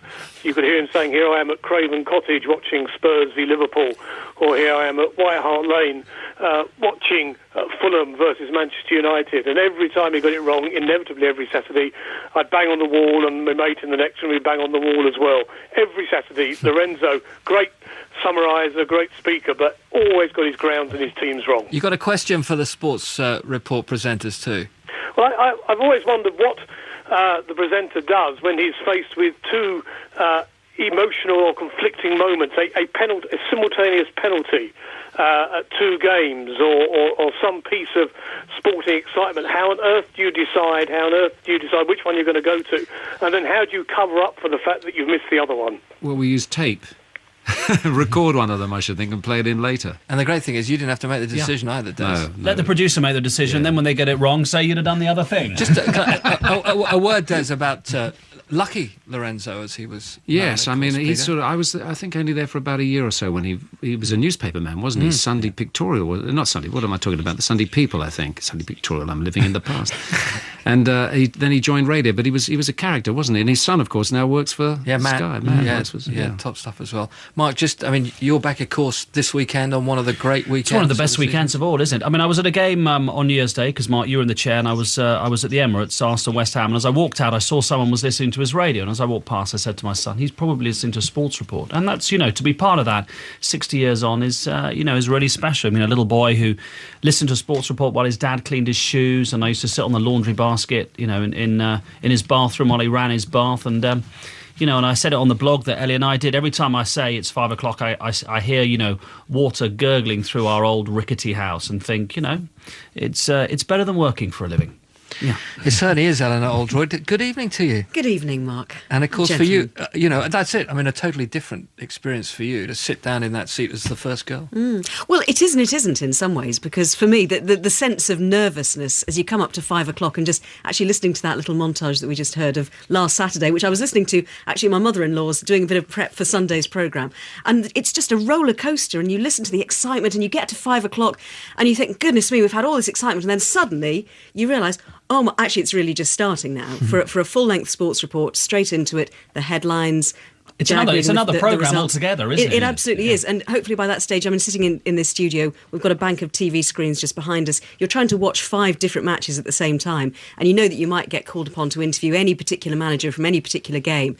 And if you've missed the key moment in that game, then you're absolutely done for. So it's one of the great challenges in broadcasting, as far as it's one of the busiest and most exciting days in the Sports Report studio every year, as Mark was saying as well. The third round of the FA Cup, it provides stories all over the country, and in those early rounds, no one can predict where the shocks will be.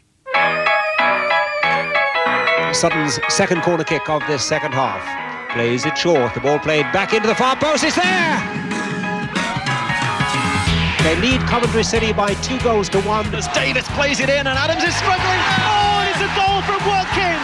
I don't believe it now. Steve Watkins has scored for Wrexham, and Arsenal have been cut to shreds. It's the stuff of FA Cup dreams.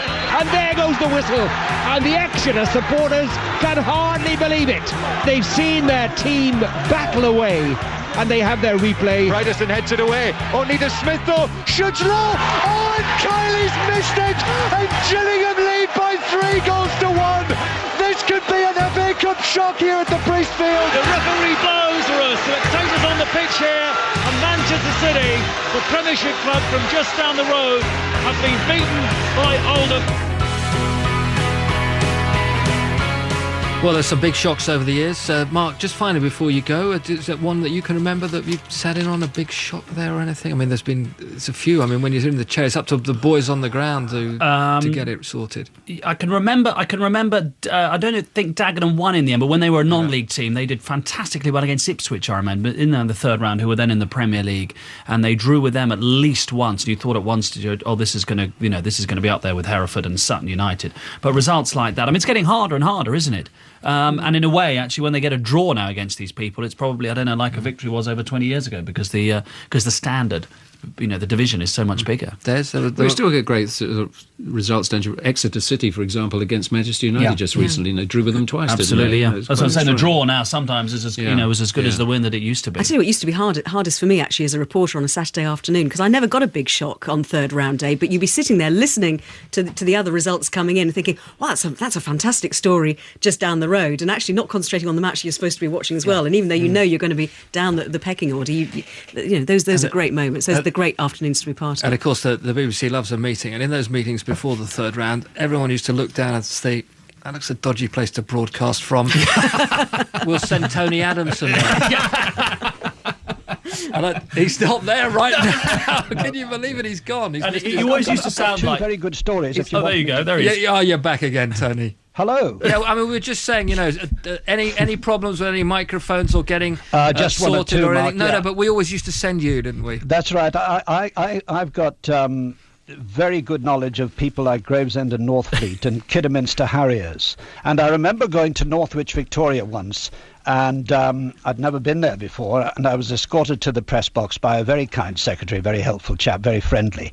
And on getting to the press box, I just said, well, where is the BBC point? And he said the BBC hadn't ordered a phone point. So I said, well, where might the nearest available point be? He said, probably Manchester. And so I reverted to the mobile phone. And after my first report on the very old mobile phone, it was then, Mark Pougatch, after my first report, said, Tony Adamson there, reporting from somewhere near the bottom of the sea. I remember that, Adam. You were Jules Verne then, weren't you? That's right. And I must tell you, because Pat Murphy reminded me of Brian Clough, and I'll never ever forget this. It was one of the Sports Report anniversaries, and I was asked to cover an FA Cup tie between Forest and Swindon, and one of our special Sports Report guests that day was Brian Clough, the manager of Forest, and my after-match duty was to escort Cloughie to a microphone which was down in the boot room after the game, and the great man duly arrived. Forest had won 3-1. He was preceded by a giant cigar. He immediately gave me a telling off because he'd had a drop of scotch waiting for me before the game, and I hadn't been told about it. But anyway, I gave him a set of headphones. And I said, no, Des Lynam's in the studio. He's going to talk to you in a moment. Right. But then I actually had to stand there in the boot room with Cloughie by my side, listening to my pre-recorded report on the game, which was embarrassing. And then Des said on the air, and joining us now, we're delighted to have the Forest manager, Brian Clough. And Cloughie said, now, just a minute, Des, just a minute. I'd like to comment on that report we just heard. I do remember this. I think your correspondent was unfair, Des, to our visitors. Swindon Town, nice little club, nice little team, played well, going places of Swindon. We were flattered by the score, Des, so I think your correspondent was talking bloody rubbish. I remember agreeing with him, actually.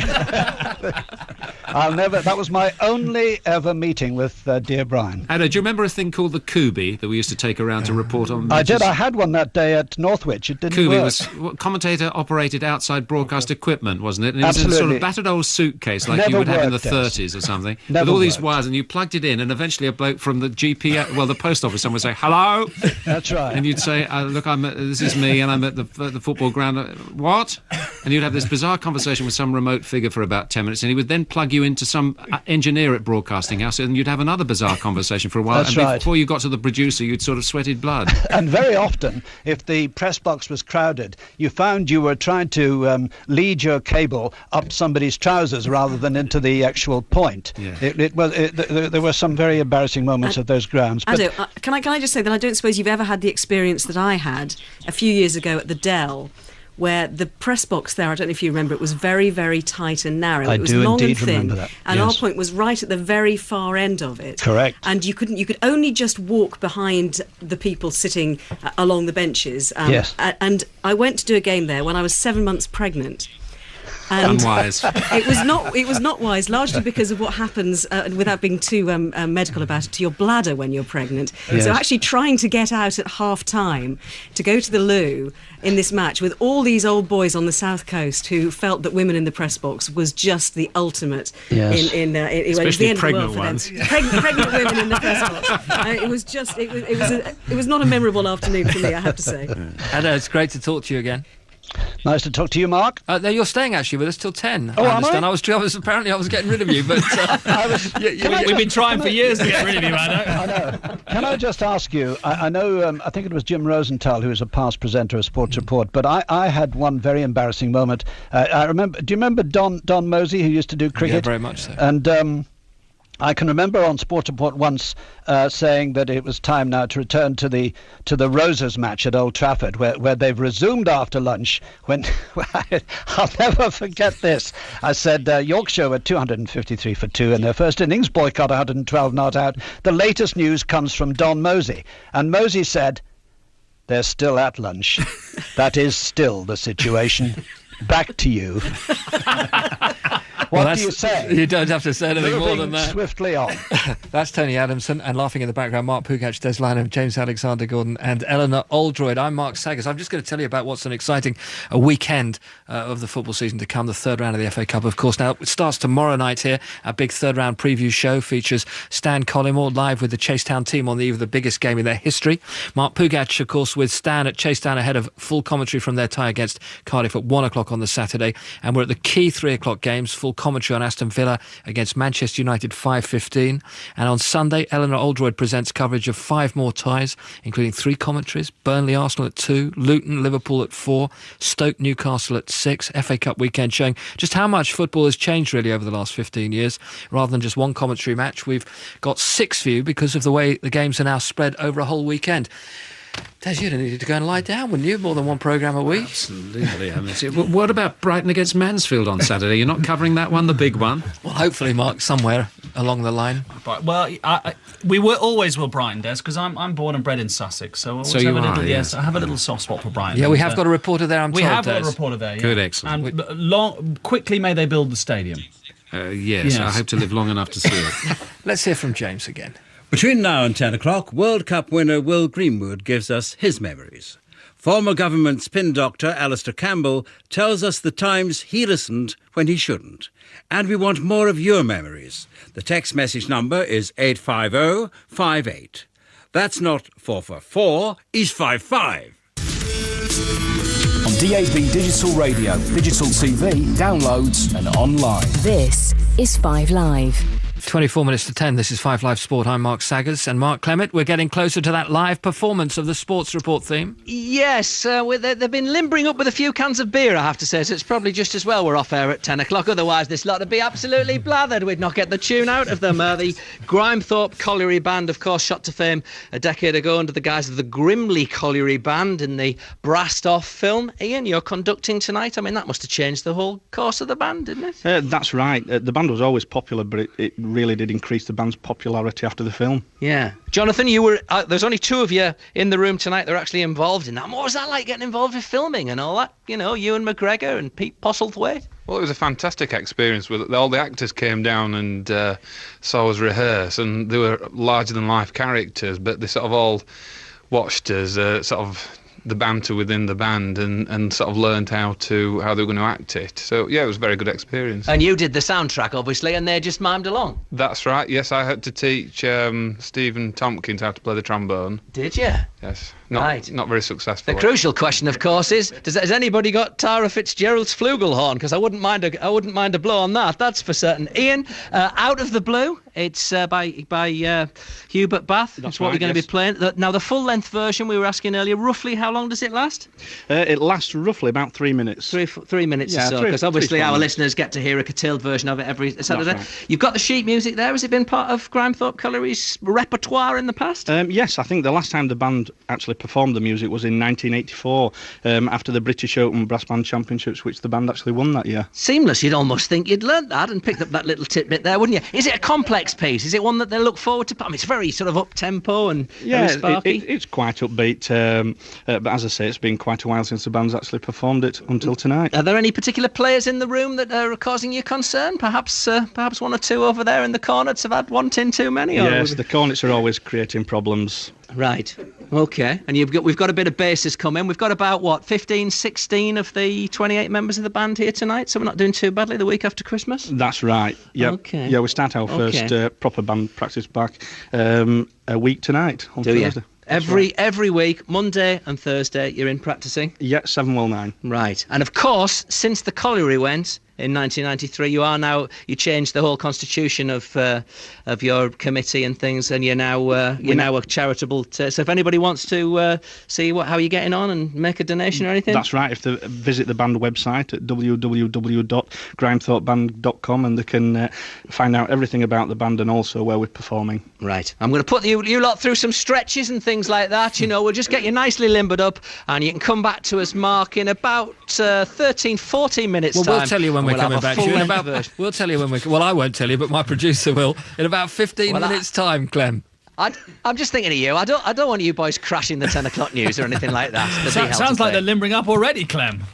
Yeah, they are actually. I'll just I'm gonna get a few out of here. I brought it as a little present, and there's always 1 or 2. No, they're consummate professionals, all of them. Good man. Well, another special Saturday Cup final day, of course, when for many years the late Peter Jones was the commentator. Here are just a few of his special Wembley moments.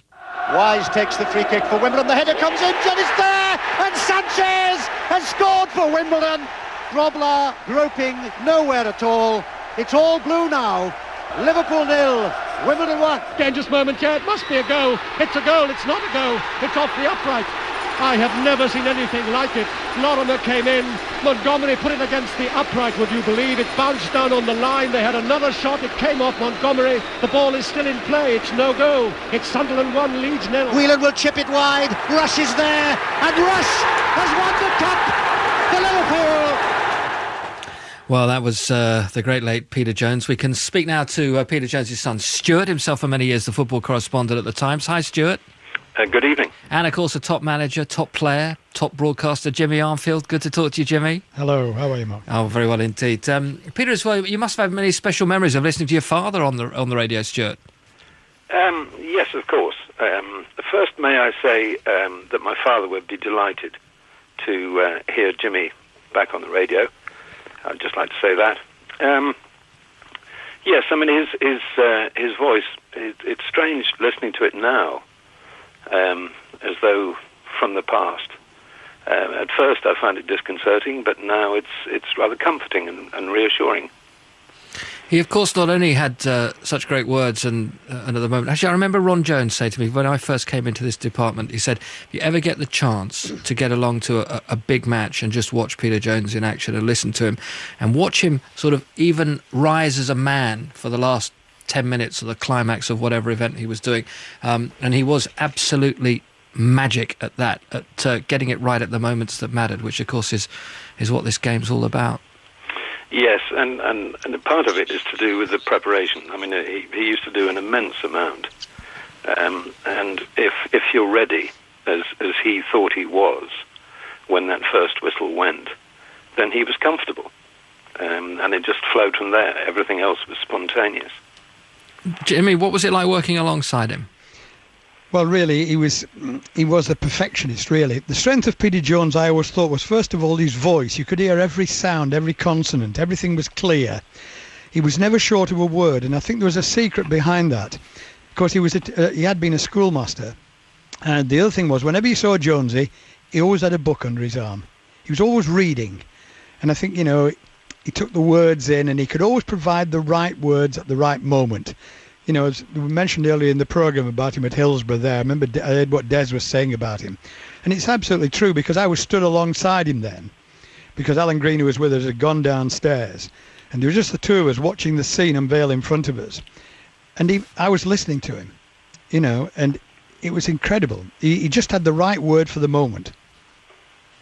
He did, of course. I would just come in there that we've heard that clip, obviously, this evening, but in some ways I thought his piece in the memorial service, which was later, was more difficult for him because it wasn't spontaneous, and he had several days to think about it, and it was the only time he came to me to ask for advice, and we kicked around one or two ideas, and we couldn't come up with the right words. And he wanted it to be perfect. He wanted it to be right because of the scenes that he'd seen. And incidentally, he never slept properly for the rest of his life. I was going to ask you about that. That he covered both Heysel and Hillsborough. They obviously had a great effect on him. Yes. And as I say, when it came to that memorial service, he was deeply concerned, and he wanted it to be right. To pay proper respect to the people who'd lost their lives. And as I say, we kicked around a few ideas, and so I made a special point of tuning in to that memorial service, which was covered on the radio as well as television. And they came to the end, and they had the camera on high, looking down towards the door of the cathedral. And he was saying that songs that are sung on the terraces become so familiar that they're cliches. But on this occasion, there could be no more appropriate song than... And as he was saying that, the camera was lifting and looking out over Liverpool, and he said, when you walk through a storm, hold your hand. And I'd heard that hundreds of times, and I'd never really listened to it. And it was so simple, and it was so powerful, and there was that glorious sunset, and I was in tears. I mean, I was completely gone. Then we had the dreadful moment in 1990 when Peter was commentating on the boat race and had the stroke that killed him as well. Mm-hmm. Yes, I mean it's not easy to talk about it now. I think it was just in a way. I know it's again another cliche that he went going. He went going doing something that he really wanted to do. He loved it, and he was not bad at it. He certainly wasn't. Stuart, thank you very much indeed for joining us to talk about your father, Peter Jones, tonight. Jimmy, as well. Well, that was what it was like working with Peter Jones, and you, of course, had done many games with him.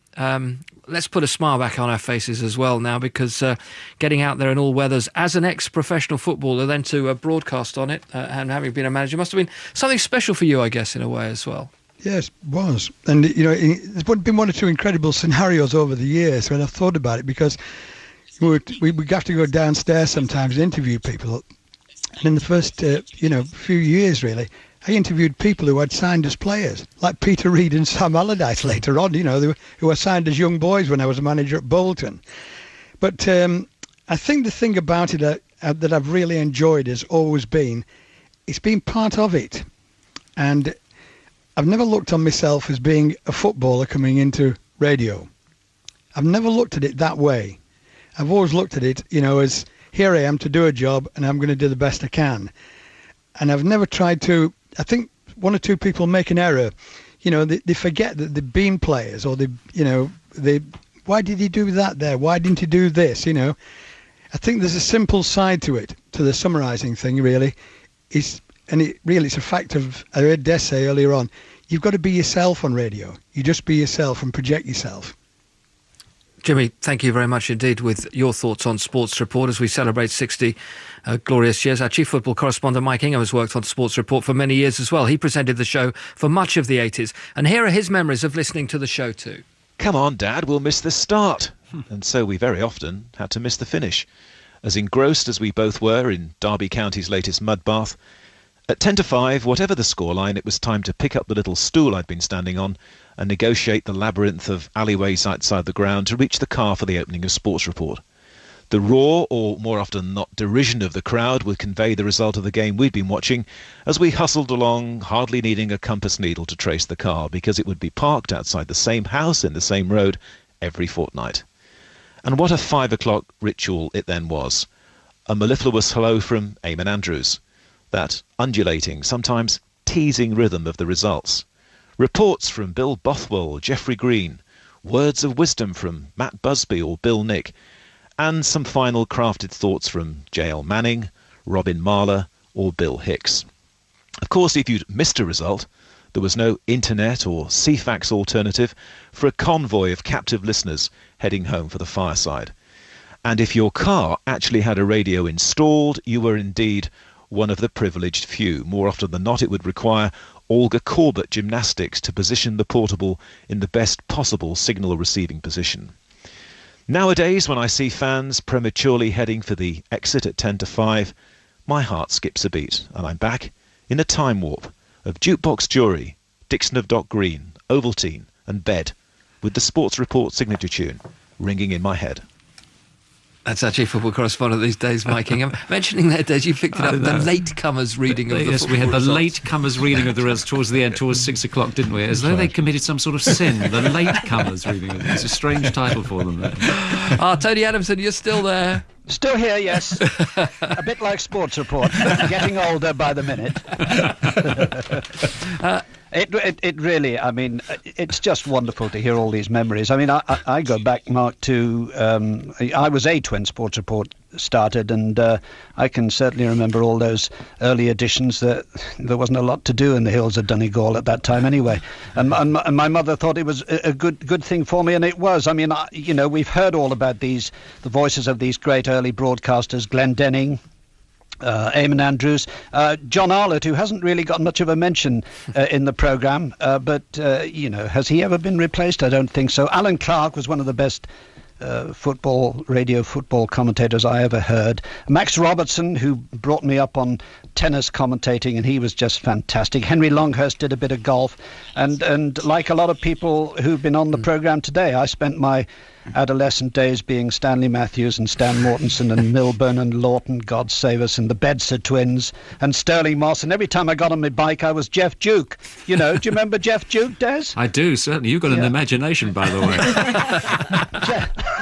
I tell you what, let's speak to a Burnley fan right now as well, a man who's done many special things. Alistair Campbell, good evening. Welcome to the show. Hi, Mark.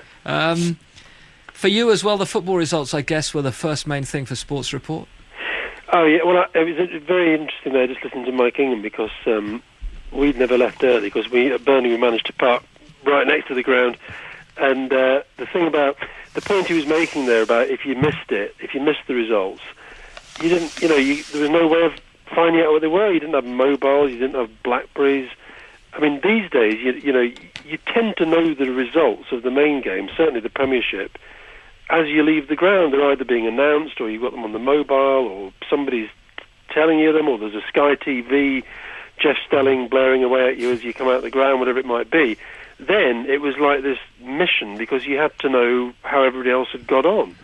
And I think it was, it was a combination, I think, of the music. I mean, the music sort of is just, even back then I can remember thinking the music was fantastic. So, with all the legend that's built into it now, and then you got the results, and it was like, I remember I used to sit in the car with my dad, and we'd write the results down so as we could then work out, where we were in the league table. Where of course now, you get that straight away as well. So I think the context for media has changed so much that I think it's great that it still goes in the format that it does. And I've got to be honest, I'm probably a bit too old-fashioned in this, is that particularly because I'm going to Burnley and living in London and it's a long, long way home, I'm not a great fan of this. Let's sort of wrap up all the results and the reports quickly and get straight on to the next live game. I think we could do with a bit more of the... maybe miss the first half of the live 5:15 Premiership game, I say. Alistair, thank you very much indeed for your thoughts tonight and for joining us on the programme. That's Alistair Campbell as well. Well, he already brought in there the way we are these days as well, which is a good way to move forward for us now. Saturday afternoon sports coverage on the radio, very different. Even in the last 10 years, there's been some big changes.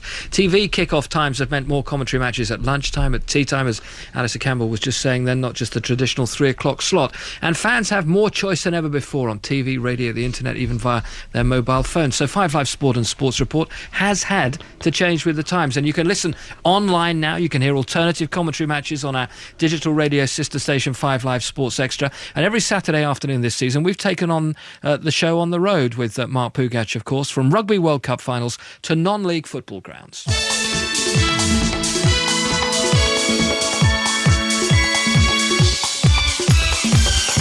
Good afternoon from Mark Pougatch from the Horseshoe Bar in Glasgow. I'm only on double vodkas at the moment. You know, there's a couple of triples to come in. 7 o'clock, game finishes. We'll be in Euro 2008. Back here for a big street party. We're at Rugby Town. It's a big tented area. And on the other side is the Eiffel Tower. Brian Moore is with me. For some reason, and I don't normally have this before games, I just have a feeling he'll do it. That's what a Springbok fan thinks of your prediction. Yeah, I couldn't care less. We're down on the touchline here at Altrincham against Millwall, and I'm with one of the Altrincham players, Warren Payton. Now, I can see, and you're looking at what you've done to this ground. You've built a new turnstile. Not made that much of an impression, but it's there for all, yeah. Matt Dawson's just tapped me on the elbow. Is that your World Cup winning captain there? I feel like I should be bowing. Get him over here! Yeah, we've got to go out there and just give it absolutely everything we've got. You think it's going to get a bit feisty? Hopefully. Mark Pougatch and Steve Claridge are now in position somewhere beyond the stand at the Putney end inside Bishop's Park. And I'm joined by Martin and Gary. I think Martin Yole's done a really good job, but I doubt that he's the man to get us up to the next level. We haven't really performed well against the top 4. I know what you're saying, but that's for people who don't know. That isn't for... You mean people in the boardroom who don't know about football? We're back at the Reebok this afternoon, 5 Live Sport, and delighted to say that the chairman of Bolton is alongside me here, Phil Gartside. Let's get Sam Allardyce out of the way first. We've done that. You have? Yeah. Are you happy that you've done it? Yeah, of course I am. Do you think your club was getting the reputation being damaged towards the end with all the scandal? Yes. Let's have a word with Brian Ashton's wife, Helen. Nobody really knows the real Brian Ashton, and I don't think they ever will, apart from me, obviously. Are we allowed to know a bit about the real Brian Ashton? He's a miserable northerner. That's as far as I'm going.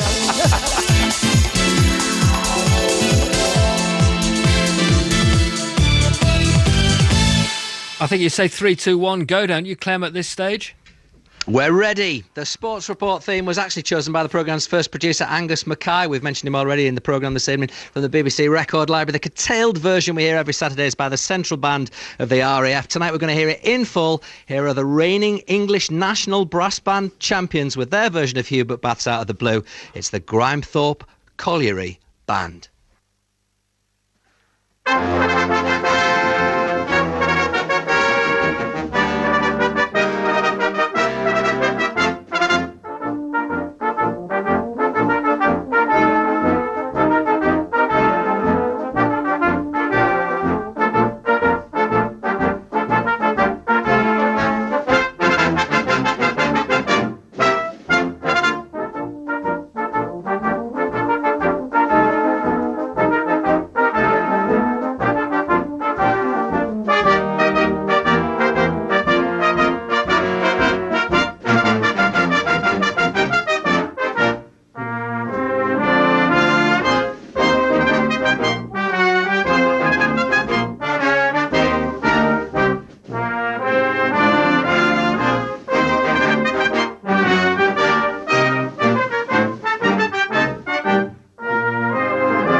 Hurrah! Wow.